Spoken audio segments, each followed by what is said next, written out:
Assalamualaikum warahmatullahi ta'ala wabarakatuh. Alhamdulillah wa syukurillah. Wala haula wala quwata illa billah. Apa kabar anak-anakku sekalian yang ada di rumah?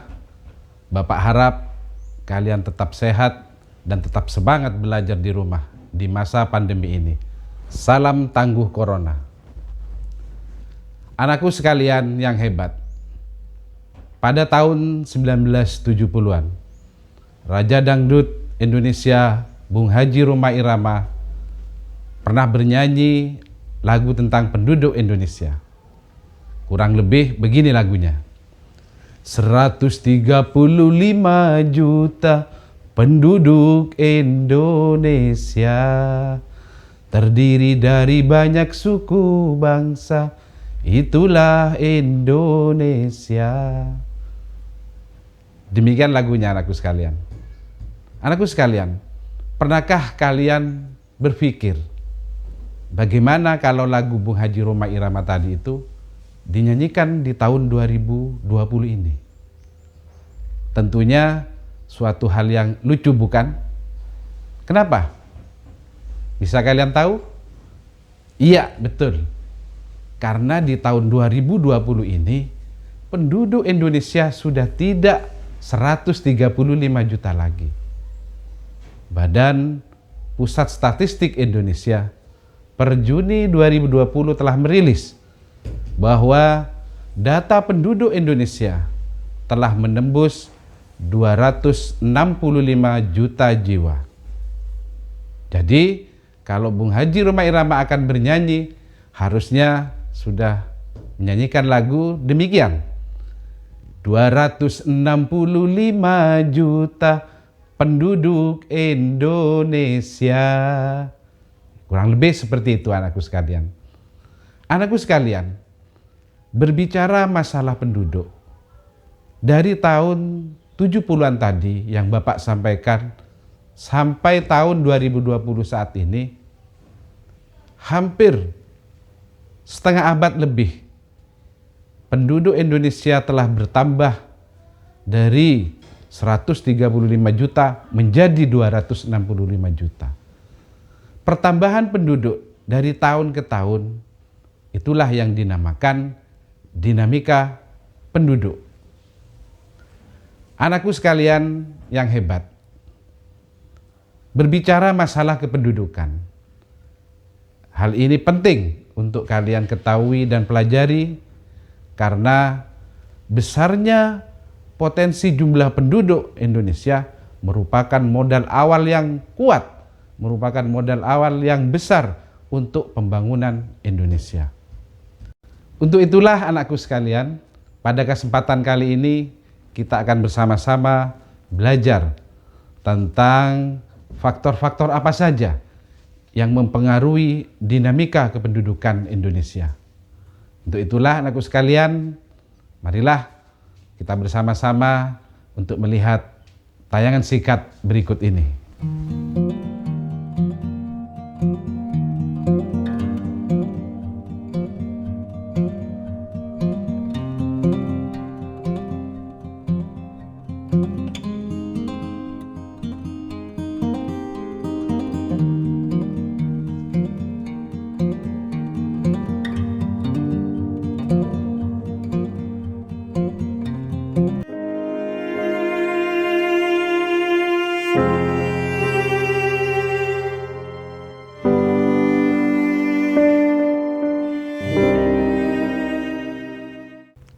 Bagaimana anakku sekalian? Setelah kalian melihat tayangan video tersebut, dapatkah kira-kira kalian menyebutkan beberapa kata kunci yang akan menjadi faktor-faktor yang mempengaruhi terhadap dinamika kependudukan di Indonesia? Iya, bagus. Tadi pada video tersebut kalian telah melihat adanya kematian, kelahiran, dan migrasi. Baiklah anakku sekalian, untuk lebih mendalamnya kalian mendalami materi ini, akan Bapak kupas satu persatu faktor-faktor yang mempengaruhi dinamika kependudukan di Indonesia. Yang pertama adalah mortalitas atau tingkat kematian. Mortalitas atau tingkat kematian dapat kita artikan sebagai jumlah kematian setiap 1.000 penduduk setiap tahun. Dalam istilah lain bisa disebut dengan CDR atau Crude Death Rate, di mana tingkat kematian dapat kita hitung, anakku sekalian. Bagaimana caranya? Yakni dengan cara membandingkan jumlah kematian pada saat tahun itu dengan jumlah penduduk kali 1.000. Contoh, pada tahun 2019, jumlah penduduk Situbondo terdiri dari 1 juta jiwa, sedangkan jumlah kematian 5.000 jiwa. Pertanyaannya, berapa angka kematian pada tahun 2019? Maka kalian bisa menjawab dengan cara membandingkan jumlah angka kematian pada tahun tersebut dengan jumlah penduduk kali 1.000. Ya, maka dapat kita temukan bahwa pada tahun 2019 tingkat kematian atau angka mortalitas Situbondo adalah 5 jiwa per tahun per 1.000 penduduk. Mudah bukan? Yang kedua, faktor yang kedua, anakku sekalian, adalah natalitas atau yang lebih kita kenal dengan kelahiran. Apa itu natalitas? Natalitas adalah jumlah kelahiran setiap 1.000 penduduk wanita usia 15 sampai 49 tahun setiap tahunnya, atau yang lebih kita kenal dengan GFR, yakni Generate Fertilizer Rate.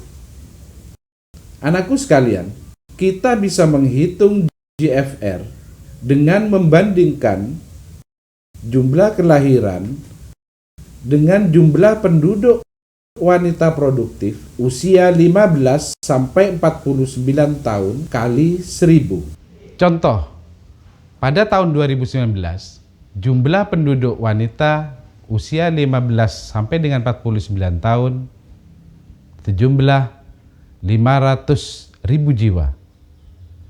Jumlah kelahiran 20.000 jiwa. Berapa angka kelahiran pada tahun 2019?